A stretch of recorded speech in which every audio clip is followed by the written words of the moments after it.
ज्यांना कारलं बघायला सुद्धा आवडत नाही ना, ते ह्या भाजीच्या सुगंधाने ही कारल्याची भाजी आवडीने खाते। फक्त या पद्धतीने बनवा। त्यासाठी काय करायचं ना, इथं पाव किलो कारले घेतलेले आहेत आणि हे कारले ना असे याचे मध्यम असे पीस करून घ्यायचे, म्हणजे यामध्ये आपल्याला व्यवस्थित असा मसाला भरता येईल। आता या कारल्यांना मी थोडीशी अशी चीर पाडून घेतली। त्यानंतर कढईमध्ये भरपूर पाणी गरम करण्यासाठी ठेवलं, त्यामध्ये मीठ आणि हळद घातली। त्यानंतर एक लिंबू ना असे बारीक पीस करून यामध्ये घातलेले आहेत। आता हे जे कारले आहेत ना, हे 70 ते 80% आपल्याला शिजवून घ्यायचे।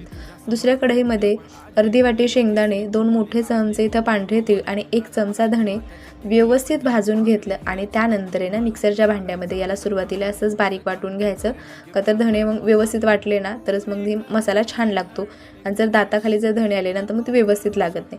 त्यानंतर इथं घरगुती लाल तिखट 1 चमचा घातलेला आहे। त्यानंतर हळद, मीठ आणि त्यानंतर इथं सगळ्यात महत्त्वाचं 1 मोठा चमचा भरून आहे ना मी गोडा मसाला घातला होता, थोडीशी कोथिंबीर घातली होती।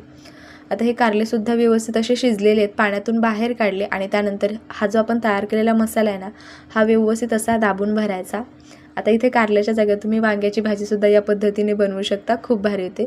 सगळ्या कारल्यांमध्ये मसाला भरून घेतला, त्यानंतर कढईमध्ये अगदी थोडंसं तेल घातलं आणि तेलावर व्यवस्थित असे खमंग हे कारले ना परतून घ्यायचे। चपातीसोबत, भाकरीसोबत मस्त लागतात। त्यामुळे एकदा या पद्धतीने कारल्याची भाजी जरूर बनवून खा, तुम्हाला खूप जास्त आवडेल।